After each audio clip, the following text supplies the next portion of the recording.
السلام علیکم. اس وقت ہم بیٹھے ہوئے ہیں زیبائش کے سیٹ پہ اور بشرا کو ہم نے بڑا تنگ کیا کہ ہمیں آئیں, ہمیں آنا ہے, ہمیں آنا. فائنلی بشرا نے ہمیں ٹائم دیا and I am so excited. I am a big fan of your. Thank you. بہت huge. And I love the work جو آپ کرتی ہیں. تو مجھے اتنی ایکسائٹمنٹ ہو رہی تھی کہ مجھے چانس مل رہا ہے آپ سے بات کرنے کا. بہت اچھا لگتا ہے جب ہماری نئی جنریشن آپ جیسے ٹیلنٹڈ بچے جو ہیں وہ اپریشیٹ کرتے ہیں. سو پھر بڑی خوشی ہوتی ہے کہ ابھی تک ہماری اگلی جنریشن میں بھی ہم چاہے جاتے ہیں. بالکل, آپ تو مطلب بہت چاہی جاتی ہیں.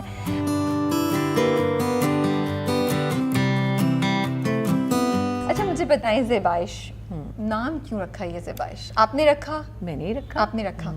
پہلے نام آیا, پہلے کہانی آئی؟ نہیں, ایکچولی کہانی تو بہت دیر سے بن رہی تھی. ذہن میں بہت سی چیزیں ہوتی ہیں. زیبائش ایک اچھا لفظ اور اچھا ساؤنڈ کرتا ہے. مجھے لگتا ہے ویسے تو اب بہت سمپل ناموں کی عادت ہو گئی ہے. ہم لوگ بہت ایزی گوئنگ ہو چکے ہیں. ایک زمانے میں ہم پی ٹی وی اورینٹڈ لوگ ہیں, آپ کو پتہ ہے, جہاں پہ کنٹینٹ بڑا ایک گہرائی والا ہوتا تھا. تو اس زمانے میں مجھے یاد پڑتا ہے ہمارے جو ڈائریکٹرز ہوتے تھے ان کا یہ خیال ہوتا تھا, مشکل نام ہوتے تھے. ماہے کے نا ایک ڈرامے کا نام تھا اشفاق احمد صاحب کے. پھر مطلب بہت مشکل نام ہوتے تھے. ایک ڈرامہ تھا زنگار, تو آپ کو تو زنگار کا مطلب بھی نہیں پتا. مجھے بھی نہیں پتا. زنگ سے نا. تو وہ ان کا خیال ہوتا تھا گفتگو کے دوران جب بات ہوتی تھی کہ ہم ایسے لفظ ضرور بتائیں جس کا لوگوں کو مطلب پتہ نہ ہو اور پھر لوگ جاننا چاہیں. ایک میرا پلے تھا, اس کا نام تھا اماوس. اب تو پتہ چلتا ہے کہ بھی اماوس کی رات منحوس رات ہوتی ہے. پھر ایک پلے تھا میرا اسلام آباد میں سنگچور, تو سنگچور کا لوگ مطلب پوچھتے تھے. تو اٹ واز جسٹ ایک مزے کی ایکٹیویٹی ہوتی تھی کہ نام رکھتے تھے اور لوگوں کو ایک ایجوکیشن ہوتی تھی. سنگچور ایک بہت زہریلا سانپ ہوتا ہے. اچھا, اس میں جو کیریکٹر تھا وہ بڑا ایول. سنگ سے کچھ سنگ کرنے والے نہیں, سنگچور ایک سانپ ہے. تو وہ ایک ایول کیریکٹر کے اوپر کہانی بیس تھی, تو وہ سنگچور سانپ تھا. تو زیبائش میں یہ تھا کہ زیبائش ایک اوور آل, چونکہ اس میں 3-4 ٹریکس ہیں.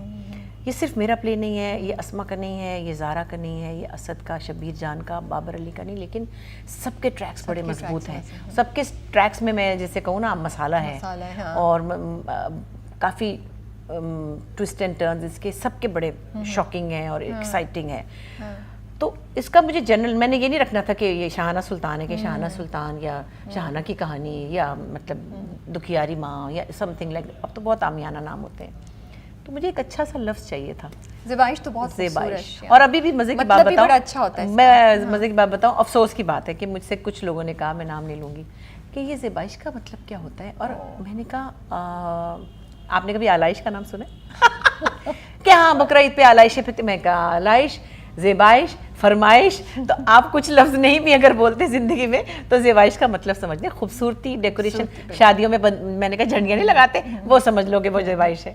تو زندگی کی زیبائش جو ہے وہ بہت سے رنگوں سے ہے, بہت سی دکھوں سے ہے.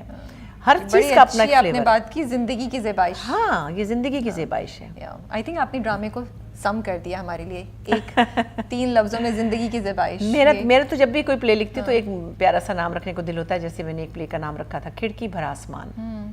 وہ ایک بڑے شاعر تھے ہمارے اسد محمد خان صاحب, ان کی کتاب کا نام تھا. اس میں یہ تھا کہ جتنا آپ کی کھڑکی سے آپ کو جتنا آسمان نظر آتا ہے وہی آپ کا ہے. وہی آپ کا ہے. ہاں, وہی اتنی آپ کی دنیا ہے نا. یہ تو آپ ہیں یا آپ ہیں یا آپ ہیں, مگر جنرلی لوگ اتنی گہرائی میں جانا نہیں چاہتے اب نا.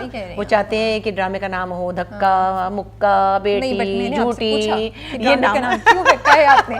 اس کا سٹوری سے تعلق ہے نا. تو اس لیے یہ ضروری نہیں ہے کہ یہ خالدہ کی کہانی ہے یا جمیلہ مر گئی یا مجھے طلاق چاہیے یا میری طلاق ہونے والی ہے یا میں تمہیں طلاق دے دوں گا. ایسے ڈرامے ہو رہے ہیں نا اب. اچھا مجھے بتائیں, جو آپ نے کہا کہ کہانی تو بہت عرصے سے دماغ میں بننا شروع ہو گئی تھی, تو کیا پروسیس ہوتا ہے؟ کوئی چیز ہوتی ہے, کوئی واقعہ ہوتا ہے, کس طرح وہ کہانی جنم لینا شروع کرتی ہے آپ کے دماغ میں اور پھر بنتی ہے؟ میں یہ جاننا چاہ رہی ہوں. اور زیبائش میں کیا ہوا؟ دیکھیں سب کچھ ہمارے اراؤنڈ ہو رہا ہوتا ہے, بہت سی کہانیاں ہیں, اس کے علاوہ بھی بے شمار کہانیاں. لیکن آپ ڈیسائیڈ کیسے کرتی ہیں کہ مجھے یہ والا اینگل یا یہ والی کہانی پہ میں ایک لکھوں؟ میں کہتی ہوں کہ دل یہ چاہتا ہے کہ یہ بھی ہو اور یہ بھی ہو, یہ بھی ہو, لیکن ان کو انٹر کنیکٹڈ کیسے کرنا ہے, ان کو آپس میں مطلب پھر کتنا ریکوائرڈ ہے. ایکچولی کہانی کا ڈرامہ بنانا بہت مشکل کام ہے, اور کہانی لکھنا ایک اور چیز ہے. کہانی میں تو آپ لکھ دیتے تھے 2000 لوگ تھے, انہوں نے مجمع کے اوپر پتھراؤ کیا, وہ 2000 لوگ جو ہے ڈرامے میں لانا وہ فیزیبل بھی نہیں ہوتا. So it's a different craft. So when you think about a story, for television actually, اس میں فیزیبلٹی دیکھنی ہے, اس میں لوگوں کا انٹرسٹ دیکھنا ہے, اس میں یہ دیکھنا ہے کہ ہر مڈ بریک پہ آپ کہاں لوگوں کو روکیں گے کہ وہ واپس آئیں آپ کے پاس, اس ریموٹ سے کیسے بچنا ہے, پھر ہر ہفتے جو فریزز ہیں اس پہ اگلے ہفتے کا وعدہ کیا لینا ہے لوگوں سے, بہت سی چیزیں سوچنی پڑتی ہیں, اور سوچ کی اڑان کو وہاں سے یہاں لانا پڑتا ہے. امریکہ کے لیے لکھتے, کینیڈا آتے, کینیڈا کے لیے لکھتے, لاہور آتے, لاہور کے لیے لکھتے, پھر گاؤں میں آ جاتے ہیں, پھر دیکھتے فیزیبلٹی کیا, تو بجٹ کا کیا ہے, یہ بہت سی چیزیں ہوتی ہیں. سو بہرحال ہر پروسیس سے پھر گزرنا پڑتا ہے. زارا اور اسد کیوں اس ڈرامے کے لیے؟ زارا اور اسد کیوں کہ دونوں ایک اپنی جگہ بنا چکے ہیں. یہ پہلی بار نہیں ہے کہ وہ کسی پلے میں کام کر رہے ہیں, ماشاء اللہ دے اسٹیبلشڈ ناؤ.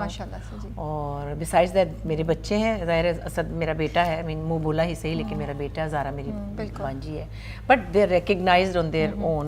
میرا مطلب یہ تھا کہ کیا زارا جیسے کبھی کچھ ایکٹرز ہوتے ہیں نا, ان کو دیکھتے ہیں آپ سوچتے ہیں یار یہ جو میں نے کیریکٹر لکھا ہے یہی ایکٹر, تو زارا کے ساتھ بھی آپ میں نے اس کے لیے لکھا تھا, میں نے اس کو ہی سوچ کے لکھا تھا. اچھا, اس کو سوچ, وہ ایک الگ بات ہے کہ ماشاءاللہ وہ اتنی بزی ہے, وہ مجھے اویلیبل نہ ہو پاتی, کہیں اس کی کوئی اور کمٹمنٹ ہوتی تو پھر میں کسی اور کو دیکھتی. اس کو سوچتی ہیں آپ؟ پیاری پیاری سب بچیاں. میرا نوشابہ کون ہوتی اگر زارا نہیں ہوتی تو؟ عروہ بھی ہو سکتی تھی, اور اقرا میں بھی, اقرا بہت اچھی ایکٹریس جو جس طرح مجھے سمجھ آ رہی ہے, اور بھی اقرا بھی ہو سکتی تھی, لیکن مجھے لگتا ہے کہ زارا بہت اپروپریٹ تھی, اور میں نے پھر بہت سی چیزیں اس کو مائنڈ میں رکھتے ہوئے لکھی. اچھا بشرا, آپ یہ بتائیں, آپ نے سیریس بھی کیے ہیں, فنی رول بھی کیے ہیں, ہر طرح کے رول آپ نے کیے ہیں, آپ کی تو ایسی وہ ہے کہ ہم کوئی بھی چیز مس نہیں ہے, پھر ہم فلمیں کیوں نہیں دیکھ رہے ہیں آپ کی طرف سے؟ 2 فلمیں کی تھی نا میں نے, دونوں لکھی ہوئی. ہاں, لکھی ہوئی کی بھی یہ بات ہے کہ ایک فلم کی کہانی ڈیولپ کی تھی,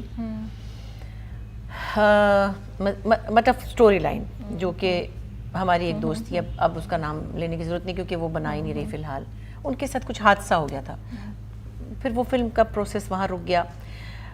ایکچولی لکھنے کا کام بہت وقت لیتا ہے, اس میں مجھے 40 کام چھوڑنے پڑتے ہیں. صحیح بات ہے. اچھا, میں نے سمجھے کہ زیبائش لکھا ہے تقریباً 7 مہینے میں, اس سے ساتھ میں دیوار شب بھی کر رہی تھی, اور بیچ میں پھر وہ ری رائٹنگ پہ بھی گیا, بہت سی چیزیں مجھے چینج کرنی پڑی. پہلے میں سوچی تھی آدھا کینیڈا میں ہوگا, آدھا یہاں ہوگا, میں نے اور مومنہ نے ڈیولپ کی تھی یہ چیزیں, لیکن پھر دیکھا کہ ڈالر بڑھ گیا ہے, تباہی ہو گئی ہے, پھر لگا کہ فیزیبل نہیں ہے, بجٹ بہت اوور چلا جائے گا, تو اس کو میں نے دوبارہ لکھا, سارا تقریباً 70% دوبارہ لکھا, پھر ایک اور 3 مہینے لگے. تو وہ اتنا لمبا پروسیس تھا کہ میری باقاعدہ میں رونے لگی چیخیں مار کے کہ میں کہاں پھنس گئی. تو فلم کا بھی ایسے ہی ظاہر ہے, چاہے وہ 70-80 سین ہوتے ہیں, لیکن ہر سین میں آپ کو بہت وہ تھوڑا سا میرے لیے ابھی مشکل ہو رہا ہے. حالانکہ فلم کی 2-3 کہانیاں میرے پیٹ میں اچھل رہی ہیں. مجھے یہ بتائیں کہ فیملی کے ساتھ کام کریے, ایزی ہے فیملی کے ساتھ کام کرنا یا مشکل ہے؟ ایزی ہے, ایزی ہے, اس لیے آپ لوگ جما سکتی ہیں زیادہ. روب تو خیر میں نہیں جماتی, لیکن وہ تھوڑا سا ان کو پتہ ہوتا ہے کہ خالہ بہت ڈسپلنڈ ہے, اسما بھی ڈسپلنڈ ہے. 1-2 دفعہ بیچ میں ہوا کہ زارا بیچاری پھنس گئی بہت سی چیزوں میں, وہ کیا اسٹائل ایوارڈ کے ڈانس میں بھی, اور وہ بھی کسی حد تک میں نے کہا کہ بیٹے بری بات ہے, سلطانہ آنٹی چاہتی ہے تو آپ, تو وہ کرا دیا. اب کرا دیا تو مجھے کیا پتا تھا روز ہی لے جائیں گے اس کو 5 بجے اٹھا کے, تو وہ ریہرسلس پہ جاتے تھے, تو میرے سین رہتے تھے, تو مجھے ڈائریکٹر نے کہا بالو حسین صاحب نے کہ پھر سین رہ جائیں گے تو میں کاٹ دوں گا. میرا وہیں دل بیٹھ جاتا ہے, کاٹ دیں گے تو کہتے ہیں پھر کیا کریں, شیڈول سے نکل جائیں گے. تو آپ ہی نے ان کو اجازت دی. اب میرا رنگ فک پتہ نہیں, پھر ایک اور بھی کوئی چیز اس کو آفر ہو رہی تھی, ایک اور بھی ہو رہی تھی, ایک اور بھی ہو رہی تھی. تو میں نے کہا آپ کیا کر رہی ہیں آپ, مطلب کیا کیسے کریں گی آپ, مطلب تو کہتی ہے میں منع کر دیتی ہوں. آپ ہی نہیں کہتا, ان کو فون کر کے فٹافٹ کہتی میری خالہ ڈانٹ رہی ہے, ان کو برا لگ رہا ہے, میں تو نہیں کروں گی ڈانس. میں نے کہا ہاں اب کیا کروں, یہ تو پھر سلطانہ خفا ہو جائیں گی, انہوں نے تو بہت پیار سے کہا تھا. میں چپ ہو گئی ایسے کر کے. اور ایک اور بھی پتہ نہیں کوئی کام تھا, میں وہ فلانا سیریل بھی نہیں کروں گی. نہیں بھائی میری خالہ کو غصہ آ رہا ہے, کیونکہ میں نے کہا بیٹے اس طرح آپ اوپر نیچے کریں کیسے ہوگا. بٹ سمجھ گئے بچے, لیکن ایکچولی اتنی اٹریکشنز ہیں سب بچوں کے پاس, اتنی چیزیں ہیں ماشاءاللہ, اپرچونٹیز ہیں, ہاں وہ سب ہے. تو اس میں اتنی ٹیمپٹیشنز ہیں, پھر ہر کوئی پیار سے آپ کو کنونس بھی کرتا ہے. یہ سب ہم پر وقت, اصل میں ہم پی ٹی وی میں کام کرتے تھے, ہم 1 by 1 کرتے تھے, ہمیں ایک وہ اسٹیبلٹی کی عادت ہے, اور ہمارے پاس اتنی چوائسیز بھی نہیں تھی فرینکلی. ہم اپنا کوئی ڈرامہ کرتے تھے, کبھی اپنے بچوں کو دیکھ لیا, گھر دیکھ لیا, پھر کوئی شو کر لیا. ادھر تو ہڑبڑی ہے, انسٹاگرام پہ ہر وقت کھڑے ہیں, ہر وقت کھڑے, مصیبت مجھے آتا ہی نہیں وہ کرنا. مجھے کوئی کپڑے بھیجتا ہے, تصویر کھینچے, میں نے کہا ہے وہ تو لوگوں نے کھینچی, میں نے تو کھینچی نہیں. اچھا چلو پھر کہاں, وہ کسی سے لے لو نا تم. رانا نعمان نے کپڑے بنائے تو اس نے کہا آپ نے فوٹو کھینچی, میں کہی میں نے تو نہیں کھینچی, کسی سے لے لو پلیز, وہ مجھے بھی دے دینا. تو یہ اتنی چیزیں کہ پھر پر اوور آل اس لیے اچھا رہا کہ ہمارے بچوں کو یہ بھی پتہ ہے کہ ہم ساتھ میں، اور اللہ کا شکر ہے، میں نہیں کہوں گی دوسرے بچے جو ہیں وہ غلط ہیں، ابھی تک تو ہمارے بچے بالکل ٹھیک جا رہے ہیں اور تنگ نہیں کر رہے. تو آپ خالہ بنتی ہیں یا آپ سینئر آرٹسٹ بن کے بات کرتی ہیں ان سے، یا رول سوئچ ہوتا رہتا ہے ڈپینڈنگ آن دا سچویشن؟ میں سینئر آرٹسٹ بن کے کسی سے بھی بات نہیں کرتی. آپ کسی بچوں کو بھی دیکھ لیں، اتنی میرے ساتھ لوگوں بچوں کو محبت ہے، بلکہ اسما کے ساتھ بھی. ہر تیسرے بچے کو تو اس نے بچہ بنایا ہوا اپنے، وہ اماں ہی کہتی ہیں اس کو زیادہ